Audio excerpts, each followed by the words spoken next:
প্রিয় শিক্ষার্থী বন্ধুরা, আজ আমরা পঞ্চম শ্রেণীর বিজ্ঞান বইয়ের দ্বিতীয় অধ্যায়ের প্রশ্নের উত্তরগুলো সম্পর্কে জানব। ক.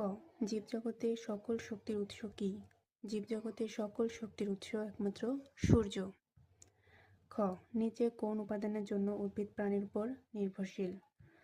আমরা জানি প্রাণী শ্বাসক্রিয়ায় কার্বন ডাই অক্সাইড ছাড়ে, আর এই কার্বন ডাই অক্সাইড উদ্ভিদ সালোকসংশ্লেষণ প্রক্রিয়ায় খাদ্য তৈরির কাজে লাগায়। তাহলে আমরা বলতে পারি উদ্ভিদ প্রাণীর উপর নির্ভরশীল একমাত্র কার্বন ডাই অক্সাইড উপাদানের জন্য। তাহলে নিচে কোন উপাদানের জন্য উদ্ভিদ প্রাণীর উপর নির্ভরশীল? Carbon die oxide. গ. খাদ্য শৃঙ্খলে উৎপাদক কোনটি? আমরা জানি খাদ্য শৃঙ্খলে একমাত্র সবুজ উদ্ভিদে খাদ্য তৈরি করতে পারে।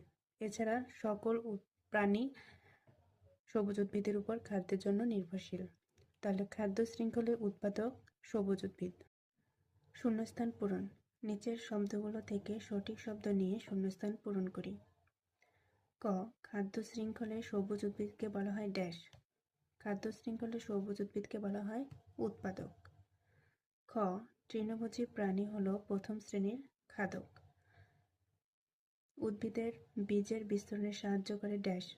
উদ্ভিদের বীজের বিস্তরণে সাহায্য করে পাখি। 3. সংক্ষিপ্ত উত্তর প্রশ্ন। ক. উদ্ভিদ কিভাবে জড়বস্তুর উপর নির্ভরশীল?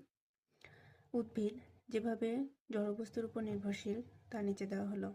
উদ্ভিদ সূর্যের আলো ও বায়ু থেকে কার্বন ডাই অক্সাইড এবং পানি ব্যবহার করে খাদ্য তৈরি করে। উদ্ভিদ মাটি থেকে খনিজ লবণ ও পানি গ্রহণ করে। অনেক উদ্ভিদ যেমন শাপলা, কচুরিপানা ইত্যাদির আবাসস্থল হলো পানি। খ.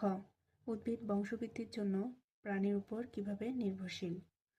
উদ্ভিদ বংশবৃদ্ধির জন্য প্রাণীর উপর যেভাবে নির্ভরশীল তা হলো বিভিন্ন ধরনের প্রাণী যেমন মৌমাছি, পাখি, প্রজাপতি ইত্যাদি ফুলে ফুলে মধু সংগ্রহের সময় উদ্ভিদে পরাগায়ন ঘটায়। পরাগায়ন না হলে উদ্ভিদের বংশবৃদ্ধি সম্ভব হতো না। পাখিরা ফল খায়। ফল খাওয়ার সময় পাখির মাধ্যমে প্রকৃতিতে ফলের বীজ ছড়িয়ে পড়ে। এর ফলে বীজের বিস্তরণ হয়। এভাবেই উদ্ভিদ বংশবৃদ্ধির জন্য প্রাণীর উপর নির্ভরশীল। নিকট পরিবেশে দেখা যায় এমন একটি খাদ্য শৃঙ্খলার প্রবাহচিত্র তৈরি করি। নিকট পরিবেশে দেখা যায় এমন একটি খাদ্য শৃঙ্খলার প্রবাহচিত্র হলো সবুজ ঘাস। সবুজ ঘাস এখানে উৎপাদক। সবুজ ঘাসকে খেয়ে বেঁচে থাকে ঘাস ফড়িং, পোকামাকড়।